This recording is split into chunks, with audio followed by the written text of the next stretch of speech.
కేసీఆర్ కార్మికుల పక్షపాతి అన్నారు ఎమ్మెల్సీ కవిత. కవితతో HMWX water works contract outsourcing employees భేటీ అయ్యారు. తమ సమస్యలను ప్రభుత్వానికి తెలియజేయాలని కవితకు వినతి పత్రం అందజేశారు. ఉద్యోగులు కార్మికుల సమస్యలన్నీ అసెంబ్లీలో లేవనెత్తుతామని కవిత వివరించారు.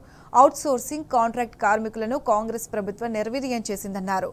కార్మికులను విస్మరిస్తే కాంగ్రెస్ ప్రభుత్వానికి బుద్ధి చెబుతామని కవిత హెచ్చరించారు.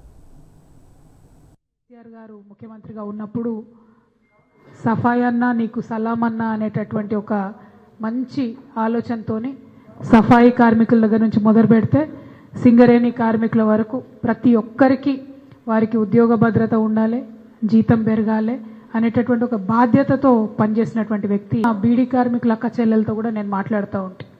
ఆ తర్వాత ఈ సంవత్సర కాలంలో ఇప్పుడున్నటువంటి ముఖ్యమంత్రి గారు వారి వైఖరి చూసినట్టయితే ఏ ఒక్కనాడు కూడా కార్మికుల గురించి మాట్లాడినటువంటి ముచ్చటనే లేదు. ఉన్నామని గుర్తించినటువంటి పాపాన కూడా పోలేదు ఈ ప్రభుత్వం. కాబట్టి ఇటువంటి కనికరం లేనటువంటి ప్రభుత్వానికి మరి మన సమస్యలు అర్థం కావాలంటే కొంచెం గట్టిగానే చెప్పాలి, మామూలుగా చెప్తే సరిపోదు. మేము కౌన్సిల్లో అసెంబ్లీలో అంతటా కూడా మాట్లాడతాం. పైగా అధికారులతో కూడా నిరంతరం మీరు మన అన్న ఆధ్వర్యంలో కార్మిక సంఘం ఉంది కాబట్టి ఖచ్చితంగా పెద్ద ఎత్తున కంటిన్యూస్గా పర్సూ చేయండి అన్న. Whatever it is we are with you.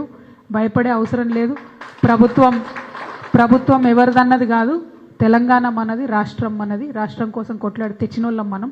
కాబట్టి ప్రభుత్వం ఎవరిదున్నా కార్మికుల హక్కులు పొందడానికి ఉద్యమించేటటువంటి ఆస్కారం మనకు ఉంటుంది. కాబట్టి భయపడేటటువంటి అవసరం లేదు. మీరు వాయిస్ రేజ్ చేసినా, మన హక్కుల కోసం పోరాటం చేసినా మీ ఉద్యోగానికి ఎటువంటి నష్టం రాకుండా పెద్దసారి కేసీఆర్ గారు అరేంజ్మెంట్ చేసినారు కాబట్టి ఇబ్బందే లేదు. ఈ అసమానతలు ఏవైతే ఉన్నాయో, ఒకటే పని చేస్తున్నప్పటికీ వివిధ జీతాలు వచ్చేటటువంటి అసమానతలు ఏవైతే ఉన్నాయో ఆ గ్రేడింగ్ సిస్టమ్ను సరిచేసి ఆ అసమానతల్ని సవరించడానికి నా వంతు ప్రయత్నం తప్పకుండా చేస్తానని చెప్పి మీ అందరికీ నేను మాట ఇస్తూ, మరి ఎప్పుడైనా నేను కార్మిక పక్షమే. మీకు తెలుసు అది కరెంట్ వాళ్ళైనా, సింగరేల్ వాళ్ళైనా, బీడీ ఈ వీళ్ళు వాళ్ళని కాదు, ఎక్కడ కార్మికులకు సంబంధించిన ఇష్యూ ఉన్నా మరి న్యాచురల్గా నేను కార్మికుల సైడే ఉంటా.